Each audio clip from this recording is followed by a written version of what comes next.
오늘 말씀의 제목 따라해 보실까요? 골리앗과 싸워 이기십시오. 골리앗과 싸워 이기십시오. 여러분, 성경에 나오는 가장 감동적인 장면이 뭐라고 생각하십니까? 여러분, 영화 10개라는 영화를 보셨죠? 이 10개라는 영화를 보신 분은 그 영화의 가장 최고의 장면으로 무엇을 꼽죠? 홍해바다가 갈라지는 장면을 꼽습니다. 뒤에는 애국 군대가 쫓아오고 있는데 앞에는 홍해바다가 가로막고 있죠. 그때 모세가 지팡이를 들자 바다가 쫙 갈라지는데요. 그때 그 장면을 보면서 박수를 안 친 사람이 아마 없을 것입니다. 분명 성경 최고의 장면이죠. 성경에 많은 감동적인 장면들이 있지만 그 중에 하나가 오늘 본문의 다윗과 골리앗이 싸우는 이 장면을 또 하나의 예로 들 수가 있습니다. 이 이야기는 우리가 어릴 때부터 수없이 많이 들었던 이야기죠. 그런데 아무리 들어도 질리지 않습니다. 이 싸움은 결과가 뻔한 싸움이었습니다. 누가 봐도 골리앗이 이기는 싸움이었습니다. 그런데 모든 사람의 예상을 뒤엎고 다윗이 이겼죠. 그래서 이 싸움은 특별하고도 재미있는 싸움이라고 할 수 있습니다. 자, 하도 유명하니까 유명한 화가들이 이 본문의 내용을 가지고 그림을 그렸죠. 1607년 카라바조라는 화가가 그린 골리앗의 머리를 들고 있는 다윗이라는 그림이 있습니다. 우리 한번 화면을 통해 보실까요? 이것이 카라바조가 그린 골리앗의 머리를 들고 있는 다윗이라는 그림인데요. 자, 다윗이 이 골리앗의 머리를 잘라서 들고 있죠. 신기한 다윗이 자신감이 넘치는 얼굴로 이 골리앗의 머리를 향해서 보고 있습니다. 자, 또 하나의 그림이 있는데요. 1509년에 그린 미켈란젤로가 그린 그림이 바로 이 그림이에요. 자, 다윗이 골리앗을 누르고 칼로 이 골리앗의 머리를 치고 있는 그런 장면이죠. 자, 다윗이 들고 있는 칼은 바로 골리앗의 칼입니다. 이 그림은요, 바티칸 성당 천정에 있는 벽화인데요. 이 모든 그림들은 골리앗을 이긴 영웅 다윗을 그리고 있습니다. 자, 그러면 다윗이 쓰러뜨린 골리앗은 과연 어떤 인물일까요?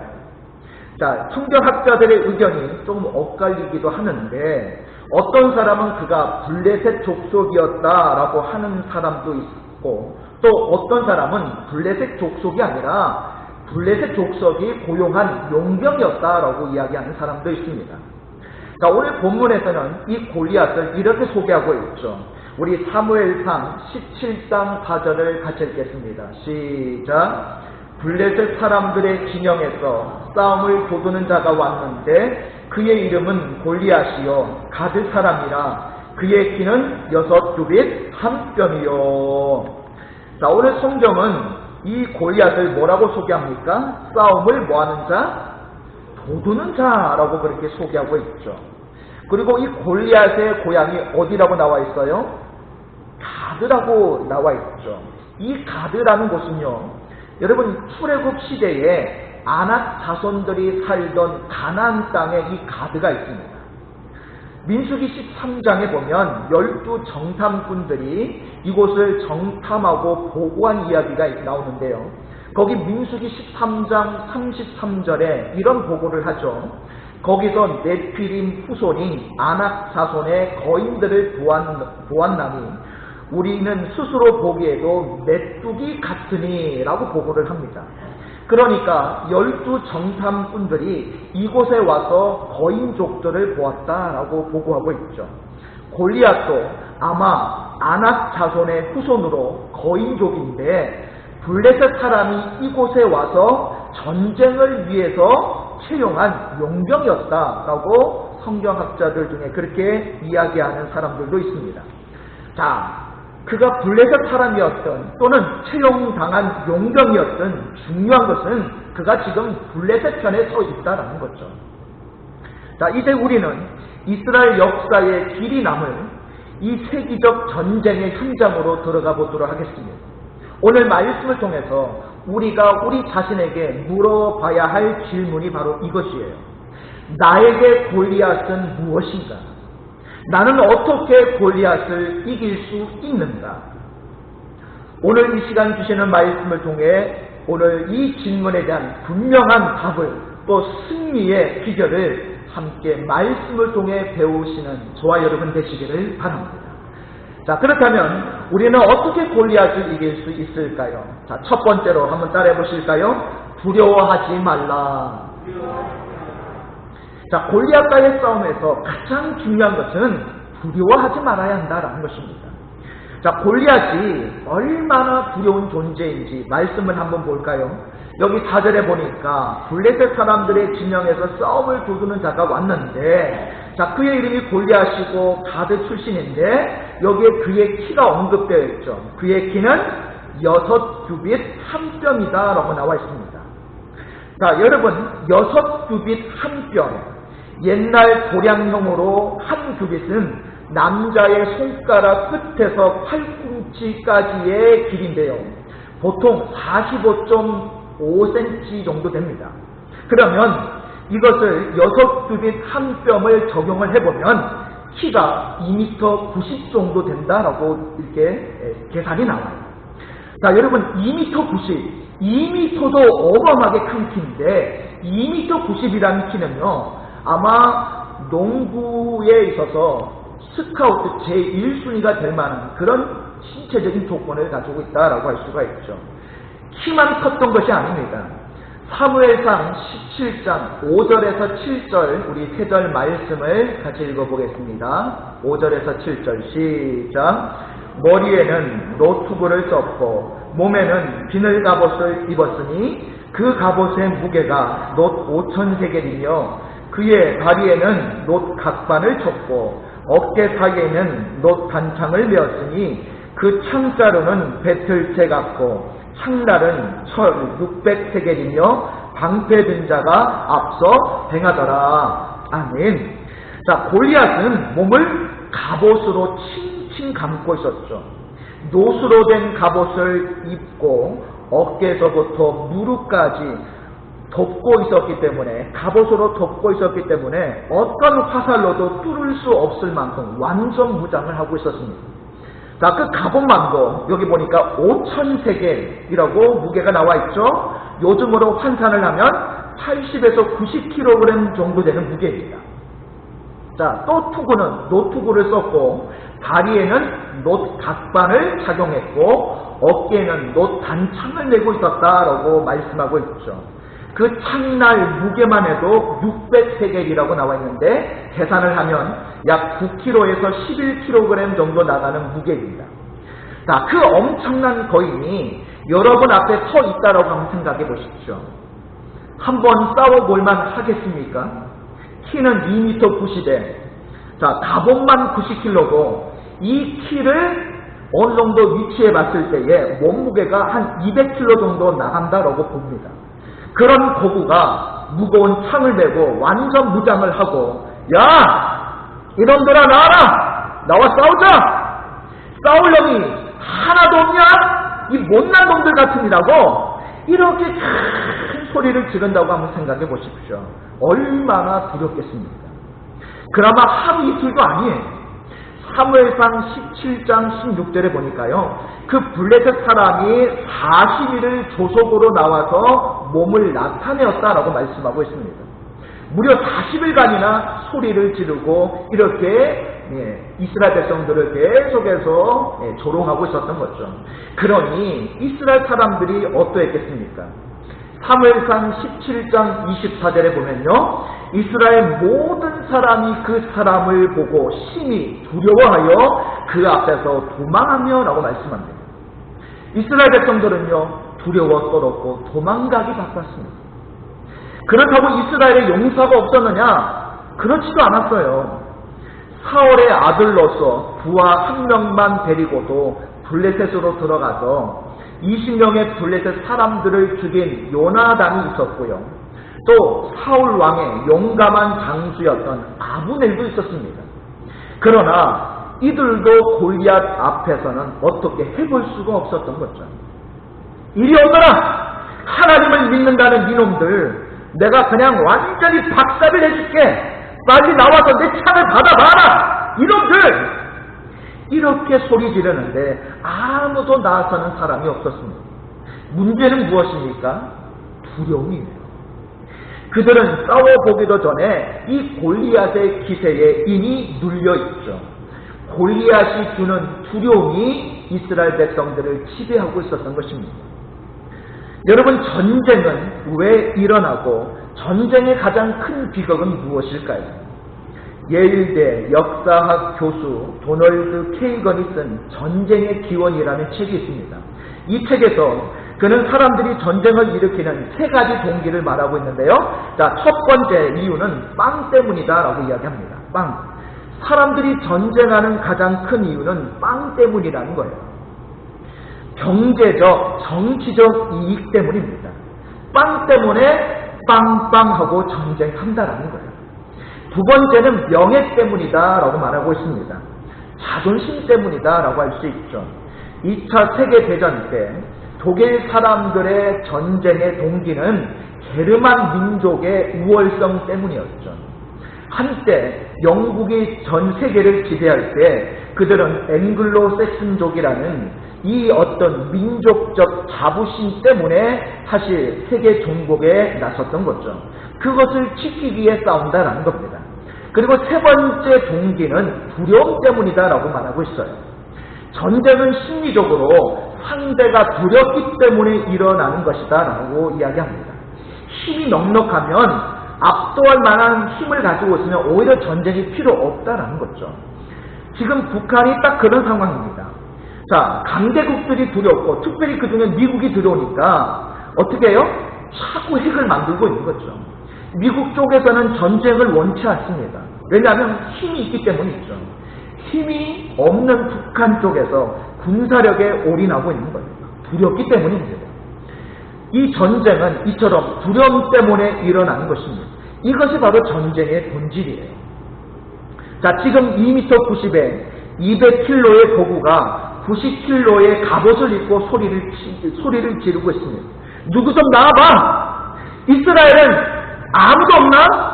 그러고도 너희가 하나님 믿는다고? 이렇게 골리앗이 소리를 치고 있어요. 이때 누가 등장을 합니까? 바로 오늘의 주인공 다윗이 나타나게 됐죠.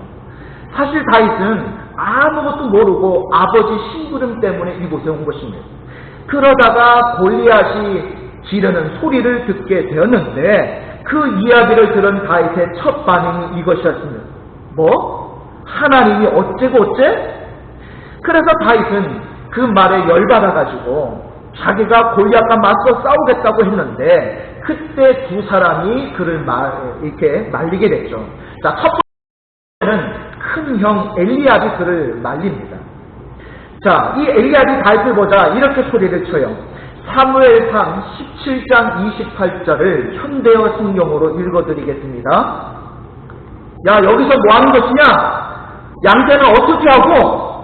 네 일이나 신경 써. 빨리 꺼지지 못해? 여러분, 엘리압은 다윗을 이렇게 무시했어요. 항상 막내였기 때문에 어리다고만 생각했을 것입니다. 그러나 엘리압은 그 다윗 속에 있었던 믿음의 능력은 보지 못했던 거죠. 또 한 사람은 사울이 바로 이 다윗을 말리죠. 사울이 다윗을 보더니 뭐라고 말합니까?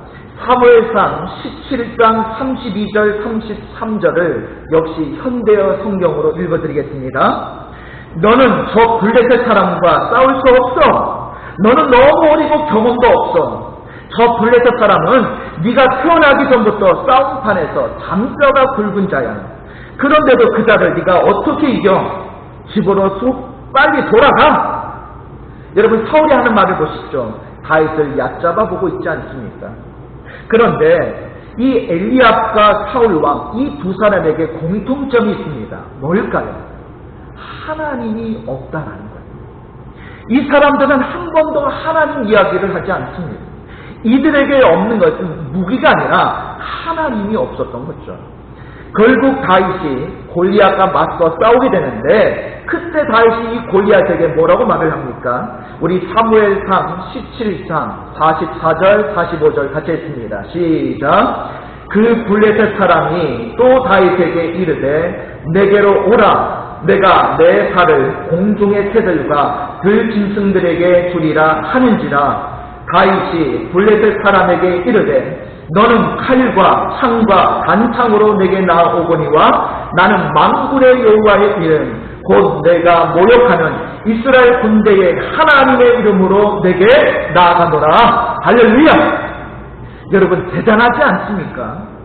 다윗도 사람인데 왜 두려움이 없었겠습니까?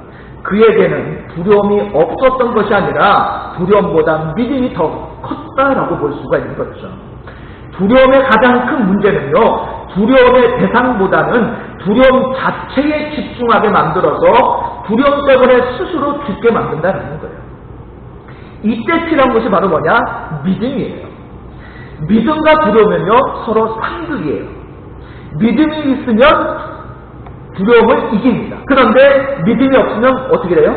두려움에 빠지게 되는 거죠. 믿음이 없으면 두려움이 생기고 두려움이 생기면 그나마 있던 믿음마저 사라지게 되는 거예요. 다윗은 하나님을 믿음으로 두렵지 않았습니다. 그래서 시편에 보면 유달리 이 두려움과 관련된 말씀이 많은데요.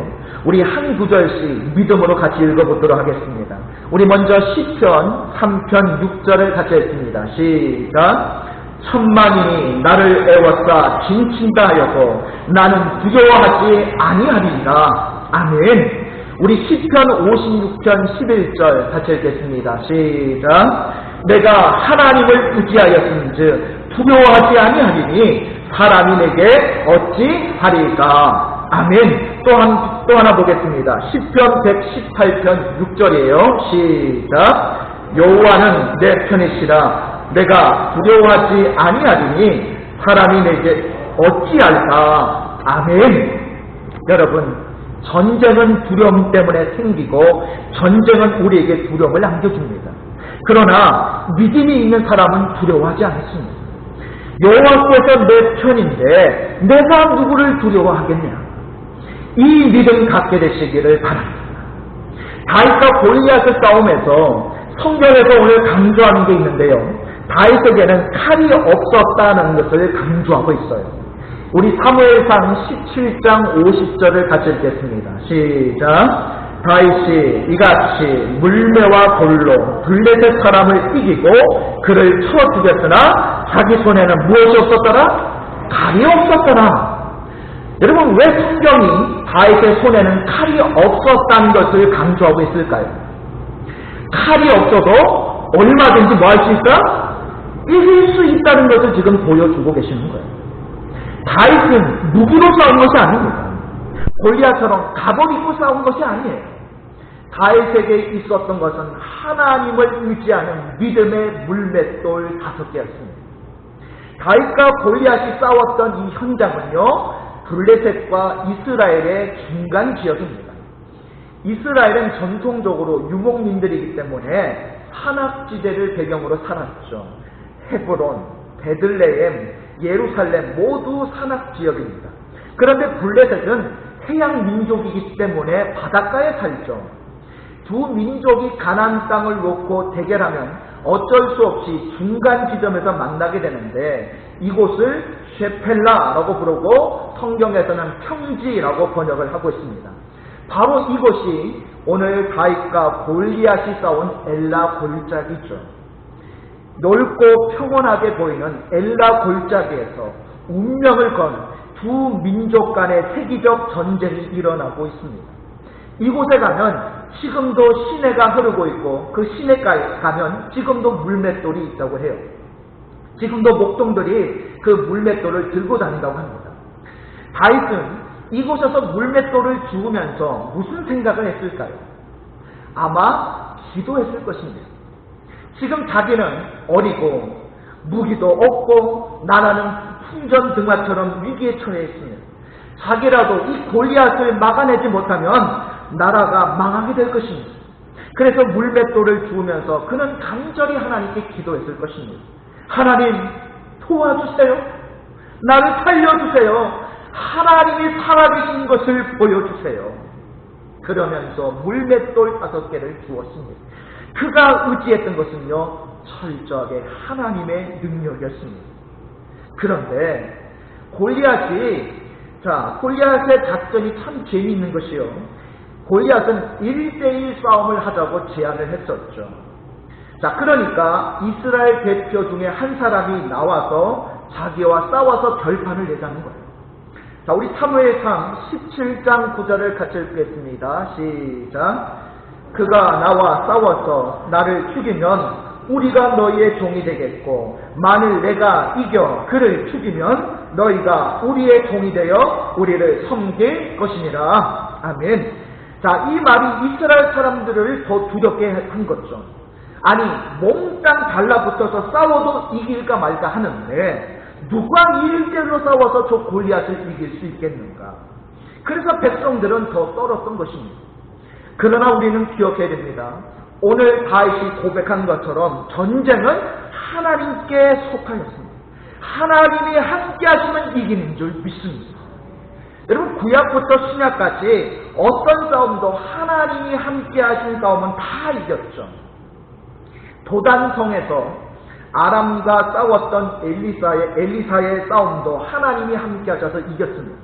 애굽에서 바로와 싸웠던 모세의 싸움도 하나님이 이기게 하셨습니다. 가나안 족속과 싸웠던 여호수아의 싸움도 하나님이 심지어 태양을 머물게 하고 달을 멈추게 하면서까지 승리하게 하셨죠. 그리고 가장 큰 싸움은 예수님의 십자가 싸움이셨습니다. 다윗은 구약에서 예수님을 예표하는 인물이죠. 실제로 예수님은 다윗의 후손으로 오시게 됩니다. 다윗과 예수님의 싸움을 한번 비교를 해보았습니다. 다윗과 예수님 둘 다 유다 지파로 베들레헴에서 태어났죠. 다윗은 자라면서 막내로 목동으로 고생하며 자랐고, 예수님도 말 부위에서 태어나셔서 목수로 사셨습니다. 다윗이 오늘 싸움에 임할 때에 사울 왕과 엘리압 등의 반대를 받았었고, 예수님도 수많은 핍박과 멸시, 비방을 당하셨습니다. 다윗은 엘라 골짜기에서 골리앗과 싸웠고, 예수님은 십자가에서 마귀와 싸우셨습니다. 그리고 둘 다 승리했죠. 다윗은 승리해서 이스라엘을 구해내었고, 예수님은 승리하셔서 온 인류를 구원해 주신 줄 믿습니다. 전쟁이 하나님께 속하였다라는 것을 확인시켜준 실제 역사의 현장이 있습니다. 1967년에 이스라엘과 아랍 사이에 무슨 전쟁이 있었죠? 6.1 전쟁이 있었죠. 당시 이스라엘의 인구는 250만 명에 불과했는데 아랍은요 1억이 넘었습니다. 누가 봐도 쪽수로도 안 되는 싸움이었죠. 그날이 토요일, 즉 안식일인데 이 아랍 국가 중에 4개국 연합군이 이스라엘을 갑자기 쳐들어오게 돼요. 마치 그날이 안식일이라 대응하지 않았던 이스라엘은 그날 저녁에 당시 국방장관이었던 모세 다얀이라는 이 국방장관이 짤막한 성명서를 발표를 하게 됩니다. 우리는 2534년 만에 되찾은 조국 이스라엘을 지키기 위해 부득이 이 전쟁에 참여할 수밖에 없습니다.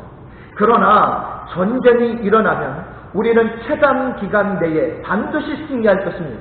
그 이유는 전 장병이 최강의 무기로 무장해 있기 때문입니다. 이 발표를 듣고 사람들이 그렇게 생각했대요. 아하, 이스라엘이 최첨단 핵무기를 개발했나? 그렇게 생각을 했답니다. 전쟁이 시작이 됐습니다. 군인들을 전쟁터로 내보낸 국방장관은 방송국에서 이렇게 또박또박 읽었습니다. 이제 그 최강의 무기를 말씀드리겠습니다. 여호와여, 나의 대적이 어찌 그리 많은지요. 구원은 여호와께 있사오니 주의 복을 주의 백성에게 내리소서. 시편의 말씀이었던 거죠. 그리고 전쟁은 6일 만에 이스라엘의 압승으로 끝나게 됩니다. 최강의 무기는 믿음이었고요, 최정의 부대는 하나님의 말씀이었고, 최고 사령관은 하나님이셨던 거죠. 전쟁은 여호와께 속했으니 어떤 싸움이든 하나님이 함께 하시면 이기는 줄 믿습니다. 우리는 어떤 싸움이든 이미 예수님이 이기신 싸움을 우리는 싸우는 거예요. 그렇기 때문에 여러분 두려워하지 마시기 바랍니다. 담대하시기 바랍니다. 하나님이 함께 하시면 반드시 언제나 이기게 될 줄로 믿습니다. 또한 우리는 어떻게 골리앗을 이길 수 있을까요? 두 번째 따라해 보실까요? 영적 전쟁에서 승리하라. 자, 다윗과 골리앗의 싸움은요, 옛날에 한 거인을 상대로 다윗이 이겼다는 것이 다가 아닙니다. 이 싸움은 우리도 살아가면서 이런 많은 싸움을 하고 있다는 것을 보여주고 계시는 거예요. 이 싸움을 성경에서는 영적 싸움, 영적 전쟁이라고 말씀하고 있죠. 바로 마귀와의 싸움을 말하는 것입니다. 여러분, 간첩이 제일 좋아하는 말이 뭔지 아십니까? 이 동네에 뭐가 없다? 간첩이 없다라는 말이죠. 영국의 C.S. 루이스가 쓴 스크루테이프의 편지라는 책에 보면요, 이 책은 지옥에 있는 마귀 대장이 땅에 있는 자기 조카 마귀에게 쓴 편지 내용이 나오는데요, 이 책에서 마귀 대장은 자기 조카에게 두 가지 작전으로 사람들을 미혹하라고 말합니다. 첫 번째는 자기가 없다라고 믿게 하라는 거예요. 이 문명 세상에 무슨 마귀가 있느냐라고 공격하라는 것입니다. 그래서 마치 마귀를 이야기하는 무식한 사람인 것처럼 매도시키라는 거예요. 두 번째 작전은 마귀에 대해서 너무 많은 관심을 갖게 해서 마귀에 대해서 경계심을 갖지 않게 하라는 거예요. 그래서 한쪽은 마귀 이야기하면 무식한 사람이 되고, 또 한쪽은 마귀 문화가 일상화되어서 판단력을 잃어버리게 하라는 거예요. 성경에도 수많은 마귀 이야기가 나옵니다. 신약 성경은요, 30번이 넘도록 마귀를 원수라고 언급하고 있죠. 베드로전서 5장 8절은 마귀를 이렇게 이야기합니다. 너희 대적 마귀가 우는 사자같이 두루다니며 삼킬 자를 찾나니 라고 말씀합니다. 여기에 대적이라고 말하고 있죠. 마귀는요, 5가지 일을 한다라고 성경은 말씀합니다. 첫 번째는 분열을 일삼죠. 마귀를 뜻하는 헬라어가 디아블로스인데, 이 디아블로스는 나누는 자, 분열자라는 뜻을 가지고 있습니다.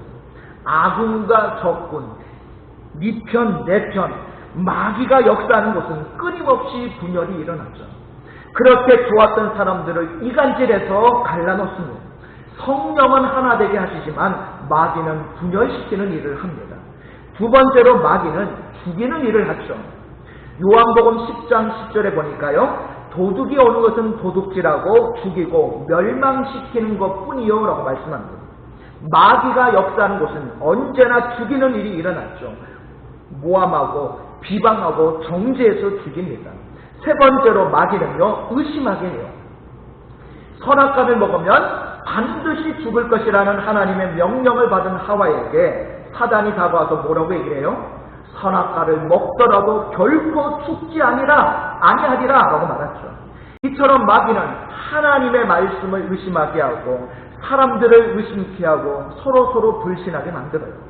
네 번째로 마귀는 유혹합니다. 영적으로, 인격적으로, 도덕적으로 타락하게 만들죠.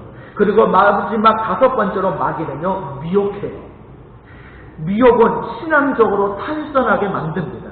이단이 이래서 생기는 거죠. 미혹의 영이 들어간 것입니다. 문제는 이러한 마귀가 우리 삶의 모든 부분에 침투한다는 거예요. 행복했던 가정이 어느 날 갑자기 싸우고 갈라집니다.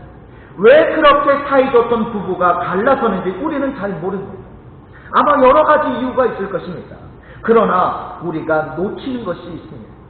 그럴 수밖에 없는 이유를 말하기 전에 혹시 우리가 기도하지 않아 마귀의 시험에 들고 있지는 않는지 생각해 봐야 합니다. 평화롭던 교회가 어지러워지면 다른 것을 생각하지 말고 혹시 우리 교회를 마귀가 시험하고 있는 것은 아닌가 의심해 봐야 됩니다. 서울에 있는 어떤 교회에서 그런 일이 있었다고 해요. 어떤 정신 이상자가 지하철을 타고 가는데 자꾸 누가 여기서 내려라 라고 하더랍니다. 그래서 내렸더니 저 교회로 돌아가라 라고 하더랍니다. 그래서 그 교회에 들어갔는데 마침 그 교회 안에 선교원이 있었고 그 선교원에 있는 아이들이 점심을 먹고 있었던 거죠. 부엌으로 들어가라! 라고 해서 들어갔더니 부엌 안에 칼이 있어가지고 그 칼로 그 교회 안에 있는 선교원 아이들을 찔렀던 사건이 있었어요. 아이들이 그로 인해서 많이 다치게 되었고 그로 인해 그 교회가 큰 시험에 빠진 적이 있었다고 합니다. 그래서 우리는 깨어 기도해야 하는 것입니다. 마귀의 이 5가지의 공격을 방어하려면 성령 안에서 항상 깨어 기도해야 됩니다. 마귀는 기도하는 성도, 기도하는 가정, 기도하는 교회를 절대로 넘어뜨릴 수 없는 줄 믿습니다. 영국의 설교가 찰스 스펄전이 이런 말을 했어요. 모든 성도는 스파르타 군대처럼 용사로 태어났다. 마귀에게 공격받는 것이 성도의 운명이라면 마귀를 대적하는 것이 성도의 의무다. 하나님은 반드시 이긴다. 마귀는 반드시 진다. 이것이 성경이 가르친 명백한 진리다. 그렇습니다. 다윗과 골리앗 싸움은 옛날 이스라엘에서 일어난 영적 이야기로만 치부해서는 안 됩니다. 우리 삶 속에서도 끊임없이 일어나고 있는 영적 전쟁이에요. 여러분, 하나님께 복종하십시오. 그리고 마귀는 철저히 대적하십시오. 누구나 공격받을 수 있습니다. 그러나 하나님을 의지하면 승리하는 줄 믿습니다. 다윗처럼 믿음으로 승리하시기를 바랍니다. 말씀을 정리합니다. 우리는 어떻게 골리앗을 이길 수 있습니까? 첫 번째, 두려워하지 마시기 바랍니다. 전쟁은 여호와께 속하였습니다. 어떤 싸움이든 하나님과 함께하면 이깁니다. 두려워하지 마시기 바랍니다. 담대하시기를 바랍니다. 두 번째로, 영적 전쟁에서 승리하십시오. 눈에 보이는 골리앗보다 그 배후에서 역사하는 마귀를 볼 수 있는 영안이 열리시기를 바랍니다. 그래서 우리의 대적이 누구인지를 정확하게 보고 이 대적 마귀와 싸워 이길 수 있도록 깨어 기도와 말씀으로 철저하게 무장하셔서 오늘 어떤 골리앗이든지 능히 하나님과 함께 승리하시는 저와 여러분 되시기를 주님의 이름으로 축복합니다.